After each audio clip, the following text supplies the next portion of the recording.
Ne manquez pas l'enquête que nous allons vous présenter maintenant. Voici comment des employés se battent depuis des années contre leur patron. Malgré des jugements en leur faveur, ils n'obtiennent rien. Tous les coups sont permis pour ne pas payer. C'est ce que nous allons essayer de vous montrer dans une seconde. Vous vivez des situations similaires à celle-ci ou à toutes celles que vous voyez dans l'émission, mais ça peut être aussi des problèmes liés à un démarchage, liés à un dépannage rapide qui vous a coûté une fortune. Vous pensez avoir été escroqué. Appelez tout de suite le 0826 107 109, 0826 107 109, ou bien l'adresse de Sans Aucun Doute qui s'inscrit maintenant sur votre téléviseur. Pour ce dossier, nous accueillons maintenant Stéphanie, Isabelle et Gérard est déjà là. Cela fait 7 ans que Stéphanie, Isabelle et Gérard ont été licenciés de l'armurerie dans laquelle ils travaillaient. Et depuis, malgré plusieurs condamnations, leur ancien patron ne les a toujours pas indemnisés. Nous sommes usés de toute cette procédure qui dure depuis trop longtemps maintenant. Ce patron semble décidé à faire traîner les choses. T'as rien compris que je vous lâcherai pas? Nous allons lui demander ce qu'il compte faire pour ses ex-employés. Mais le discours de notre patron va se révéler plutôt incohérent. Ça risque de faire écrouler la République française. Sur le plateau, le dialogue va tourner au folklore. Il a donné des armes au juge. Corruption et trahison, exécution. Isabelle, Stéphanie et Gérard veulent être indemnisés et nous allons nous battre à leur côté tout de suite, dans Sans Aucun Doute. Bonsoir Stéphanie. Bonsoir Julien. Bonsoir Isabelle. Bonsoir. Gérard est avec nous dans le public. Bonsoir. Bonjour. Alors, qu'attendez-vous ce soir de cette émission? Eh bien, on attend dans un premier temps surtout que ça cesse. Parce que ça fait 7 ans qu'on est harcelé de plaintes intempestives. Et je pense qu'on est assez tenace. Et comme ils s'acharnent sur nous, on s'est dit non, on ira jusqu'au bout. Madame, c'est quelque chose qui est usant psychologiquement au bout d'un moment. Oui, parce que ça dure et qu'on aimerait pouvoir passer à autre chose, tout simplement. On aimerait pouvoir faire notre vie tranquille et récupérer notre dû et puis ne plus avoir ça au-dessus de la tête. Parce qu'on ne sait jamais en fait ce dont il est capable et quelle plainte on va avoir et c'est régulier. Donc on aimerait pouvoir passer à autre chose, oui, c'est clair. Bon, essayons de comprendre un petit peu la psychologie de ce monsieur avant de lui donner la parole, qu'il puisse nous donner sa vérité, bien évidemment. L'enquête est menée par Ève Bartoli, regardez bien pour Sans Aucun Doute. Une armurerie, 3 salariés et surtout un patron pas comme les autres. Il est furieux, il est agressif, il est désagréable. Il m'a sali dans ma profession, c'est pour ça que je veux lutter, me battre. Il y a une terre seulement, elle risque de l'envoyer ou elle risque d'appeler. Ouais, t'as peur qu'il nous fasse du mal physiquement. 3 jugements en faveur des employés et un patron qui ne semble pas pressé d'en finir. Les procédures tourneront et nous on tournerons depuis toujours 7 ans. Et nous sommes usés de toute cette procédure qui dure depuis trop longtemps maintenant. T'as rien compris que je vous lâcherai pas? Pour bien comprendre la situation, il faut retourner en 1998. Cette année-là, Gérard et Stéphanie sont engagés dans une armurerie. Le gérant serait souvent absent. C'est donc eux qui s'occupent de passer les commandes, de mettre les produits en rayon, mais surtout de répertorier les armes. On a créé un référencement à partir de l'ouverture de l'armurerie pour avoir des nouveaux stocks et avoir une meilleure gestion des stocks. Et aussi de référencer les armes dans le registre obligatoire. Et le gérant, à l'époque, s'y est totalement opposé, en estimant que ça ne servait à rien. Donc on a dû tout arrêter, alors que ça faisait 3 mois qu'on était sur ce projet. Premier clash entre le patron et ses salariés.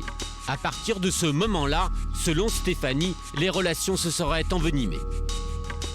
Lui, il cherchait un petit peu des fautes à tout le monde, notamment à moi, qui a reçu un fax dans lequel il me reprochait de ne pas lui transmettre les informations de l'activité de la société. Alors qu'à mon grand étonnement, comme j'ai pu lui répondre plus tard, c'était lui qui était justement en possession de ces informations, étant donné que c'était lui le gérant et l'unique gestionnaire de cette société. 6 mois plus tard, rien ne va plus. Selon le gérant, la société est au bord du dépôt de bilan. Gérard et Stéphanie sont licenciés pour motif économique. Nous étions d'accord sur le principe du licenciement économique, car la situation devenait vraiment insupportable pour tout le monde. Cependant, le gérant a jugé bon de ne pas nous remettre les documents obligatoires et ni le solde de tout compte, donc nous avons dû la signer au prud'homme. La 3e employée, c'est elle, Isabelle. Elle a été licenciée en même temps que Gérard et Stéphanie. Comme les 2 autres, elle n'a pas reçu son attestation acidique, pas d'attestation, pas de rentrée d'argent. Isabelle se souvient encore très bien de ces moments difficiles. je venais juste de me mettre en couple, donc on venait de prendre un appartement, donc les frais du loyer, l'électricité, enfin tous les frais courants d'un couple. Et puis l'alimentaire aussi, ça devenait difficile parce que j'étais sans ressources. Donc du coup, j'ai demandé à ma mère de bien vouloir m'aider et elle me donnait un petit peu d'argent pour qu'on puisse faire les courses et payer notre loyer, au moins les factures essentielles, quoi. Donc on n'a pas eu une vie facile pendant 4 mois, ça c'est clair. Le 5 mars 1999, le Conseil des prud'hommes ordonne au patron de fournir les attestations acédiques. Ce sera la seule fleur que le gérant accordera à ses employés. En 2000, il passe les rênes de la société à son fils. Ce dernier porte plainte contre les ex-salariés de son père pour abus de confiance et vol. J'ai été convoqué au commissariat relatif à une plainte de vol d'armes. Alors je me suis expliqué avec le PJ pour savoir quel genre d'arme c'était. C'est bon, j'étais pas au courant que j'avais volé des armes. Et on m'a dit que c'était tel et tel type de carabine. Ces carabines, c'était un projet de fabrication, que ces armes n'existaient pas. Donc je ne peux pas voler des armes qui ne sont pas construites.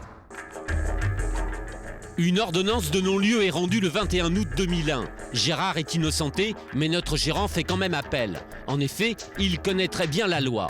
Cette dernière stipule que le pénal tient le civil en l'état. En clair, tant que la procédure pour abus de confiance et vol n'est pas terminée, le Conseil des prud'hommes ne peut statuer. Comme ils voulaient nous mettre dans le caniveau, de toute façon, ils se disaient plus je vais traîner, moins ils peuvent survivre, plus ils auront de problèmes. Et ils vont laisser tomber. Son truc, non, c'est toujours battu pour ça. Son truc, c'est qu'il voulait faire à chaque fois traîner pour qu'on laisse tomber. Le 8 janvier 2003, le jugement de non-lieu est confirmé. Fin de la procédure pénale. Le Conseil des prud'hommes peut maintenant statuer. Le 17 septembre 2004, les 3 salariés obtiennent gain de cause. Leur licenciement est jugé sans cause réelle et sérieuse. La société est condamnée à payer plus de 10 000 € à Isabelle, plus de 16 000 € à Stéphanie et plus de 37 000 € à Gérard. Nous avons tous été partagés entre 2 sentiments. D'une part, un sentiment de satisfaction, car il avait été enfin condamné à nous verser les sommes qu'il nous devait. Et d'autre part, par un sentiment de frustration, parce qu'on le savait pertinemment qu'il n'allait pas se plier à la justice aussi facilement. Et pour preuve, 1 an après, nous avons envoyé un huissier pour essayer d'exécuter le jugement, chose qu'il n'a pas pu réaliser, car la société avait changé d'adresse. Et quelques mois plus tard, nous avons fait l'objet d'une procédure devant un tribunal correctionnel. Nouvelle procédure pénale donc et nouveau gérant. Le père est de retour. Il semblerait qu'il n'ait pas apprécié la visite de l'huissier et encore moins sa condamnation au prud'homme. Le motif de cette nouvelle plainte est plus qu'original, escroquerie au jugement. Franchement, je me suis dit, elle passera pas sa plainte, il y aura un non-lieu, elle n'est pas sérieuse, c'est rempli d'insanité, puis il insulte et il humilie tout le monde, donc je me suis dit c'est pas possible. Est-ce que vous êtes senti humilié ? Ah oui, complètement, oui. Je crois qu'on est considérés comme des fainéants qui suçons le sang de la société, enfin bref, peu importe, je ne sais plus exactement les termes. Et les termes exacts, les voilà. Attendu qu'à défaut de création régulière, le Conseil de prud'hommes agit comme une bande organisée pour faciliter les opérations d'escroquerie perpétrées par les syndicats au profit d'incapables et de fainéants qui viennent sucer le sang des véritables travailleurs, et ce, avec la complicité passive du MEDEF. Au procès, il n'apportera aucune preuve et surtout, il ira encore plus loin en accusant Gérard d'être l'amant de Stéphanie et Isabelle. Ça m'a surpris d'apprendre que Gérard était mon amant et ça a surpris mon conjoint aussi, ni l'un ni l'autre on a apprécié. Je comprends même pas qu'il puisse se permettre de tels propos. Et puis, oui, pour moi c'est insultant, je veux dire, pour qui me prend-il, quoi. Voilà, c'est aussi simple que ça, pour qui me prend-il. Le 26 septembre 2006, Stéphanie, Gérard et Isabelle sont jugés non coupables des faits qui leur sont reprochés. La société est condamnée à leur payer 5 000 € de dommages et intérêts. Mais entre-temps, le gérant a encore changé. Le père a transmis sa société à son autre fils. Faut arrêter, quoi. Un coup, il est gérant. Pour porter plainte, il est gérant. Par contre, officiellement, il n'est pas gérant puisque c'est un coup, c'est son fils aîné. La fois d'après, c'est le 2e fils. On va où, là? L'affaire traîne depuis 7 ans maintenant. Nos 3 salariés ont gagné toutes leurs procédures. La société leur doit au total plus de 75 000 €. Il est temps de demander des comptes. Gérard et Stéphanie se rendent dans leur ex-société. Ils sont équipés d'une caméra cachée. La discussion s'engage. Il serait de savoir Ce que nous, on peut envisager de faire, est-ce que vous envisagez de faire? Pour qu'un jour ça s'arrête tout ça. Parce que tout le monde en a ras-le-bol. Vous allez toute sa vie au tribunal, ça sert à rien. Ça, je suis complètement d'accord. Mon père, malheureusement, je ne peux pas l'arrêter. Je ne peux rien faire pour lui, donc c'est pas mon souci. Après, vous voulez terminer avec lui. Ce que vous voulez, moi j'essaie de me séparer un maximum de ses affaires parce qu'il me casse les couilles. Il est dans un état où il ne sera pas contrôlable. Et pour lui, c'est de la progression des choses. S'il est dans un état où vous êtes dangereux. Si vous rentrez ici, il a une carafe sur le main, elle risque de l'envoyer. Il risque d'appeler les flics. Ah mais pas appeler les flics, ça c'est pas un problème. C'est pas une question de... Ouais, t'as peur qu'il nous fasse du mal physiquement. C'est l'énervement, du stress et l'énervement qui va le faire agir comme ça. La situation serait bloquée à cause du père. C'est donc vers lui que Gérard et Stéphanie doivent se tourner. Par peur, ils ne souhaitent pas le rencontrer, ils le joignent par téléphone. Je voulais savoir quand est-ce que tu comptais solder tout ça? Eh bien, je t'envoie en correctionnel avec les juges une deuxième fois. Troisième fois, les juges, je vous envoie au tribunal correctionnel de Versailles. Oui. Voilà, monsieur. T'as rien compris que je vous lâcherai pas? Il y a une troisième affaire qui va arriver. Et les magistrats là, qui étaient là, ils vont passer au correctionnel avec vous une troisième fois. Eh ben c'est bien. Voilà. Le père n'est donc pas prêt à abandonner ses poursuites. Gérard, Isabelle et Stéphanie ne sont pas au bout de leur peine. Pourtant, ils ne rêvent que d'une chose, que tout s'arrête. Alors, nous allons voir avec nos spécialistes maintenant les différents points de droit avant, bien évidemment, d'organiser coup de fil et duplex. Maître Michel? Il y a une chose quand même incompréhensible dans ce dossier, c'est que justement, pour qu'un jugement prud'homal ne soit pas un bout de papier qu'on n'exécute jamais, quand une société n'exécute pas un jugement prud'homal, on peut la mettre en liquidation, c'est le fonds de garantie des salaires qui paye. Et ce que je ne comprends pas, c'est que depuis des années, l'huissier chargé d'exécution du jugement, s'il n'y a pas de paiement, plainte ou pas plainte par ailleurs, ne fasse pas une liquidation de la société, du moins ne la demande pas au tribunal de commerce, pour obliger le paiement par le fonds de garantie des salaires. C'est honteux d'attendre 7 ans.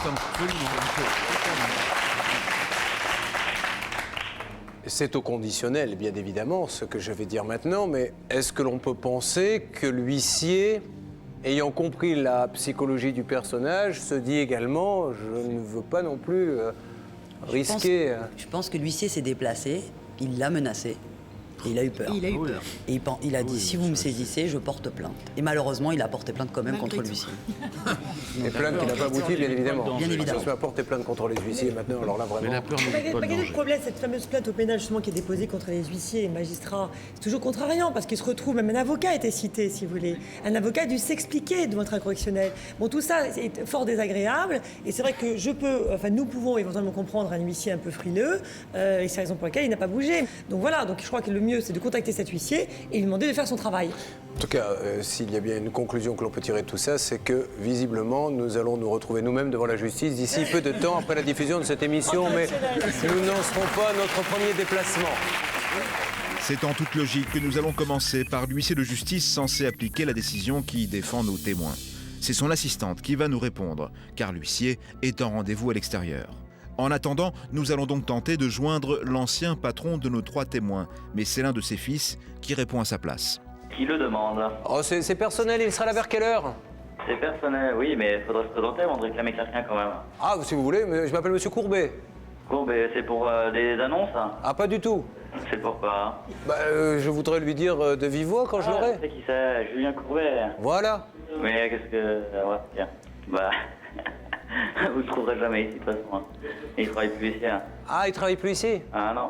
Ah bon, d'accord. Mais vous savez pas, il n'y a pas un numéro pour le joindre? Bah moi, je peux le joindre, mais...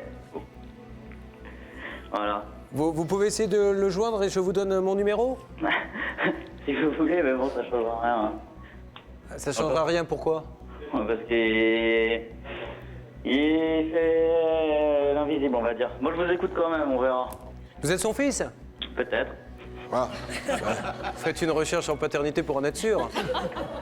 Bah, vous pouvez toujours essayer, hein. Ah non, moi non. Moi, je sais qui est le mien, de père. Mais... Par là, tout le monde rigole derrière. Oui, mais c'est vous le nouveau gérant?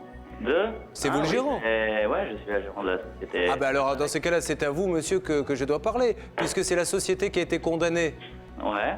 Donc, avant que je sois gérant. Oui, mais peu importe, c'est à la société aujourd'hui de payer ce qu'elle doit par rapport aux diverses condamnations. Je ne suis pas encore au courant de toutes les histoires qui se sont tramées avant ma gérance. Mais peu importe, monsieur, à partir du moment où c'est la société qui est... Oui. Mais si demain il y a une saisie sur les comptes, monsieur, c'est vers vous que l'on va se tourner, puisque vous êtes le gérant. Bah, ils se tourneront vers moi et puis voilà. Voilà, non mais je vous demande simplement... Bah, ils sont déjà venus me contacter, ils sont venus non, mais sur place. La question est, pourquoi ne voulez-vous pas payer? De eux? Oui. Parce que c'est pas fini. Hein. Qu'est-ce qui n'est pas fini? Peut-être qu'il y a des choses que j'ignore. Bah oui, j'ai pas envie de faire filtrer les informations comme ça. Et, parce que nous, on a tous les jugements... Les jugements ont été rendus, ça je sais. Il y a eu des jugements qui ont été rendus, il y a eu des condamnations via le prud'homme et tout le tralala.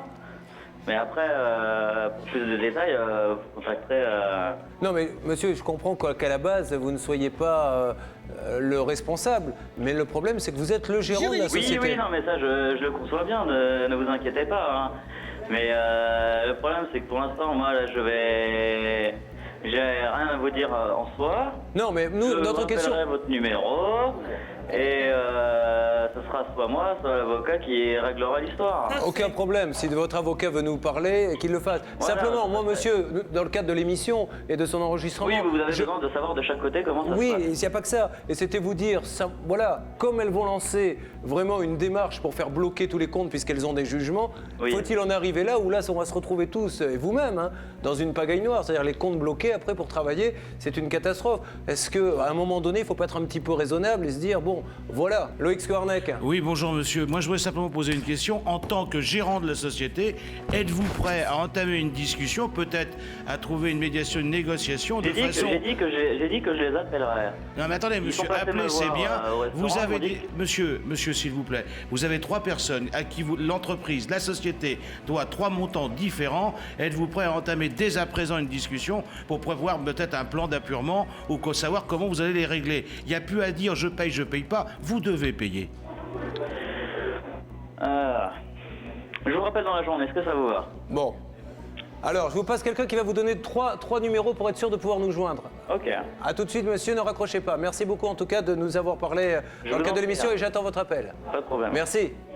Alors que s'achève ce premier contact avec le nouveau gérant de l'armurerie, l'assistante de l'huissier nous rappelle, sans doute intriguée par notre premier coup de téléphone.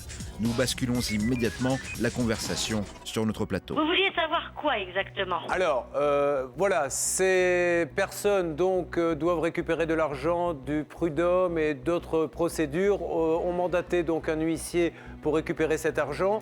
Or, aujourd'hui, il semblerait qu'il y ait eu en fait un premier commandement d'envoyer et c'est tout. Et le problème, c'est qu'aujourd'hui, il suffirait simplement d'aller faire une saisie sur les comptes puisqu'il s'agit d'un commerce. Tout à fait, mais faudrait-il encore avoir les références bancaires de la société, qui la société apparemment est une société écran et qui n'a pas grand-chose.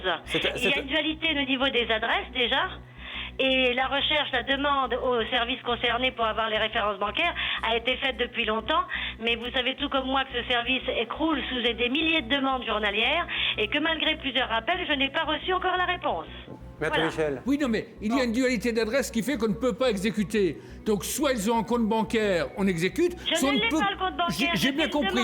J'ai bien compris. Comme vous n'avez ni le compte bancaire, ni possibilité d'exécuter, comme il y a une domiciliation fictive, la seule solution, c'est d'assigner en liquidation judiciaire ou en redressement judiciaire. Et ça serait fait depuis 1 an. Oui, mais moi, personne ne me l'a demandé. Non, mais c'est peut-être à l'huissier de le conseiller à ses clients aussi, hein. Alors, qu'est-ce qu'il faut faire exactement, madame? Je crois qu'on n'est pas le premier huissier à faire les frais de cette société, hein. Je crois savoir. J'ai une proposition à vous faire, madame. Comme il résulte de tout ce que vous dites et qu'on comprend bien qu'en réalité, la société qui est condamnée par les prud'hommes, elle n'a pas d'actifs apparents. Son siège est chez une autre société. Ils sont donc, ils ne peuvent pas payer. Vous leur faites un commandant, ils ne payent pas. Est-ce que vous êtes d'accord de procéder à l'assignation, liquidation judiciaire devant le tribunal de commerce? Au moins là, soit ils seront liquidés, ça sera les AGS, soit ils paieront pour pas être liquidés. Tout à fait, il n'y a aucun problème. Voilà. Ça, vous pouvez le faire? Il suffit de me faire la demande et nous on fera une application redressement. Alors, elles vous font cette demande par courrier? Tout à fait. Bon, donc on va leur indiquer comment vous adressez ce courrier et derrière vous mettez la machine en route. Il n'y a aucun problème, je prendrai date immédiatement en prenant date auprès du tribunal de commerce dans des réceptions de leur courrier. Eh bien, c'est formidable. Voilà. Bravo, madame. Parfait. Eh bien, ça valait le coup d'avoir cette personne donc au téléphone, même si on ne s'est pas toujours très bien compris sur la façon de faire. En tout cas, on sait que celle-ci, maintenant, la dernière citée, sera la bonne.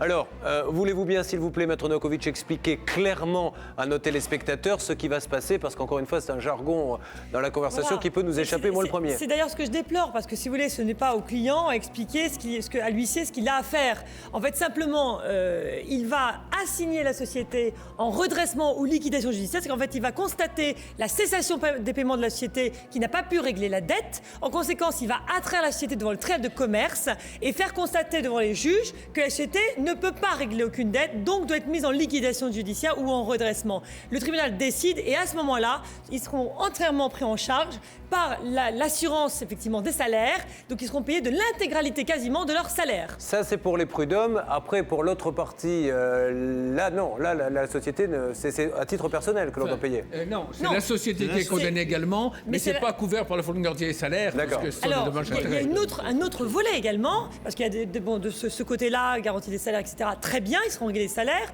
mais il n'y a pas que ça. Il y a quand même une action pénale à diligenter pour dénonciation calomnieuse, parce que là aussi, il faudra quand même l'arrêter un jour, parce que sinon, ce seront aussi les juges des tribunaux de commerce qui seront attaqués. Bien sûr.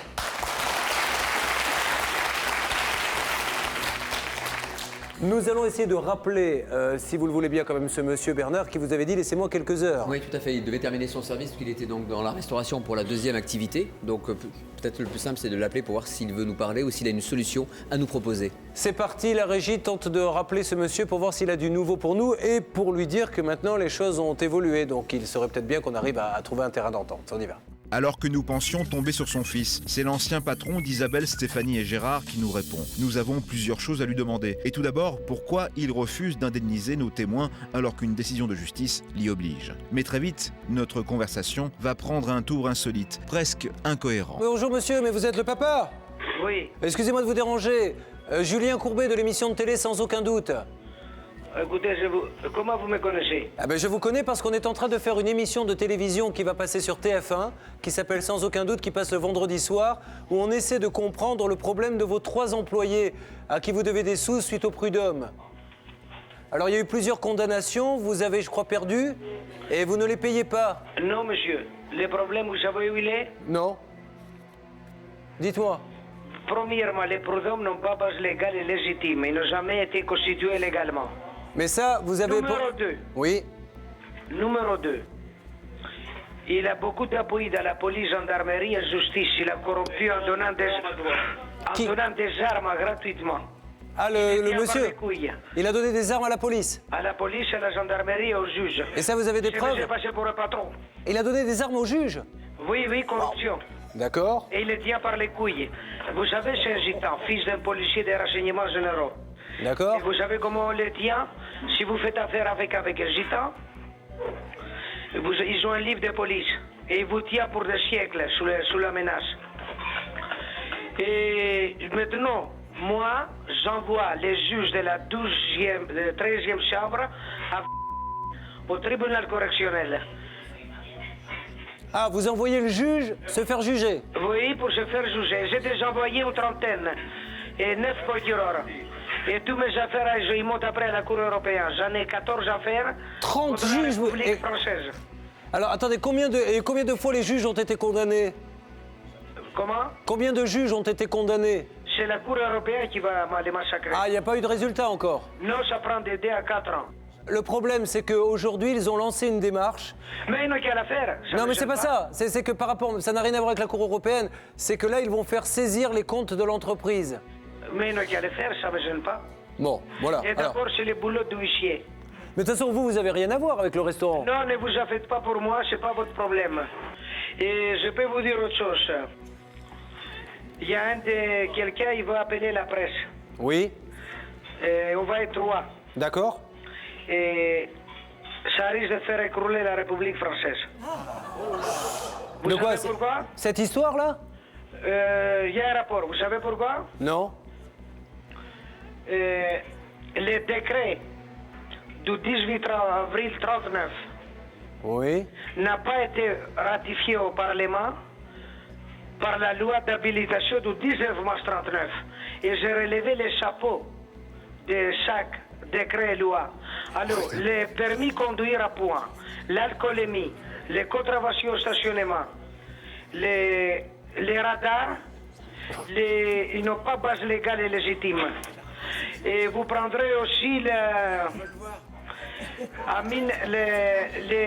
chèques sans provision. Le décret sur le chèque de 1935 n'a pas été ratifié aussi. Non, mais quel est le rapport avec l'argent que vous devez... Non, mais monsieur, vous ne connaissez pas les dossiers, vous tournez en rond. À cet instant, nous pensons être tombés sur un individu qui n'a plus toute sa tête. Il est probable en réalité que notre patron manie parfaitement la langue de bois pour éviter d'avoir à répondre à la question qui nous intéresse, à savoir, quand compte-t-il indemniser ses ex-employés? En attendant, le manège va encore durer un peu. On a eu l'huissier de justice tout à l'heure. Et alors? Il nous a dit que maintenant, au vu de la condamnation, comme rien n'a été fait, il allait faire dès demain une demande en liquidation judiciaire pour cessation de paiement. Oui, mais ça m'a... Bon, c'est bon, ça. Bon, ça, vous en moquez à la rigueur. Alors, voilà. Moi j'avais quelque chose à vous dire, monsieur. Bonjour, je suis maître Novakovic.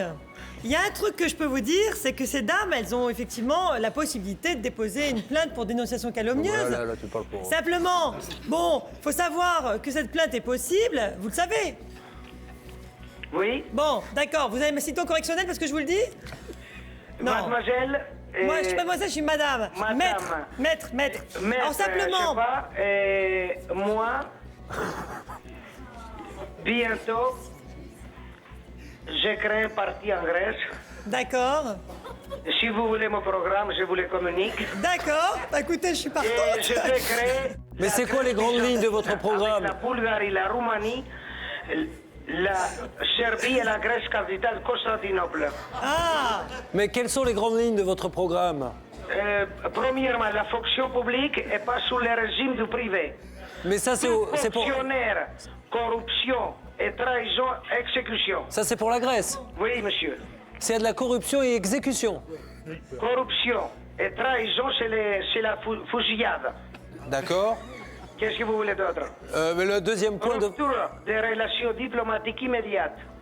États-Unis, Grande-Bretagne, France, Vatican et Turquie. Vous voulez rompre les rapports diplomatiques avec la France? Oui, monsieur. Mais pourquoi vous travaillez en France alors? Parce que je pars bientôt. Vous savez pas qu'est-ce qu'ils m'ont fait? Vous êtes sympa, vous travaillez en France, après oui, vous partez, vous rompez Je les... ne jamais de venir dans ce pays. C'est par accident. D'accord. Alors, l'histoire de la cessation des paiements, le fait qu'on assigne en liquidation... Non, c'est pas votre problème. laisse tomber. D'accord. Vous voulez autre chose sur moi? Donc, on est bien d'accord que vous les paierez pas, les trois personnes? Eh bien, je vais vous donner mon dernier mot. Oui, Jean-Pierre.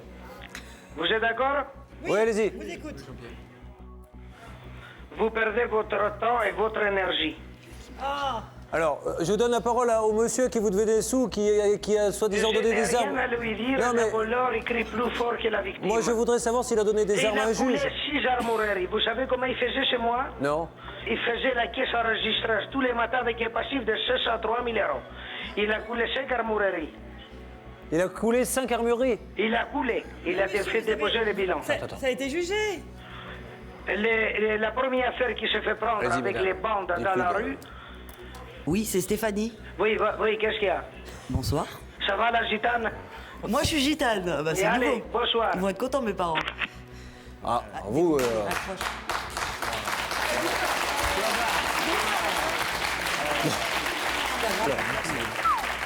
Non, mais je n'avais jamais vu ça, personnellement, on est entendu. Mais c'était comme ça déjà? Ah, tout le temps? Oui, ça a toujours été comme ça. Ah! Monsieur. Oui, le seul problème que je voulais dire, c'est que, bon, on est passé il n'y a pas longtemps, correctionnel et tout. Moi, j'ai du mal à retrouver du travail. Ça fait quand même 9 fois que j'ai eu des délations. Là, je suis le premier à rire avec vous. Mais ce soir, j'ai plus du tout envie de rire. Je comprends. Bien sûr. Parce que tout le monde, même les juges, rigolent. Et nous, ça change rien pour nous. Tout le monde se barre. Mais c'est sa force. Mais moi, je trouve plus de travail ni rien. Alors, on fait comment? C'est sa force, ça, ce monsieur. C'est que quand il se retrouve devant des tribunaux, les gens doivent dire « Oh, pauvre homme, il est fou ». Mais pendant ce temps-là, oui, effectivement. Pendant ce temps-là, nous, on rigole. Ouais, mais monsieur, la solution, on l'a. On l'a. C'est que, de toute façon, ce monsieur, maintenant, n'a plus rien à voir dans cette affaire. Vous allez, l'huissier, ce que nous a dit l'huissier cet après-midi, ça vaut quand même de l'or. Hein. Et moi, je crois encore à la justice, comme a dit Maître tout à l'heure. S'il y a quelque chose à faire au pénal de dur, s'il faut que je porte plainte et tout, je suis là pour le faire. Bon. Voilà.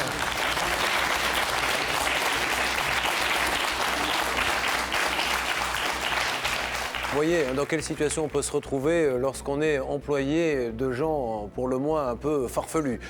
Quoi qu'il arrive, la seule bonne nouvelle et vraie nouvelle, c'est ce que nous a dit cet huissier qui donc va demander maintenant la liquidation de cette société. Absolument, la liquidation judiciaire de l'entreprise qui effectivement ne paye pas, donc démontre son insolvabilité. Et si elle n'est pas insolvable, croyez-moi, il réglera tout de suite. Le gérant sera obligé de le faire. Et si jamais c'est le cas que l'entreprise est liquidée, ils se font payer immédiatement leur salaire, tout ce qu'on leur doit. Et le règlement, enfin ce que le Prud'homme a décidé en fait. Complètement. Ils seront par une caisse spéciale. Voilà, ils seront réglés de la quasi-totalité de leur salaire par une caisse spéciale, donc garantie des salaires par l'État. Donc il n'y aura aucun souci à ce niveau-là. Pour l'huissier, notre journaliste vous accompagne dans ces démarches pour qu'elles soient faites dès demain et nous allons l'appeler pour être bien sûr que ce ne sont pas des paroles en l'air, que maintenant il va vraiment le faire. Nous allons suivre ça parce qu'il faut que ça aille très vite et ça va aller très vite. Allez, je vous demande de vraiment applaudir très très fort ces 2 personnes, ces 3 personnes que nous allons aider. Vous allez avoir du nouveau, je m'y engage dans les semaines qui viennent. Merci à Loïc Skornek également. On vous accompagne. Merci mesdames.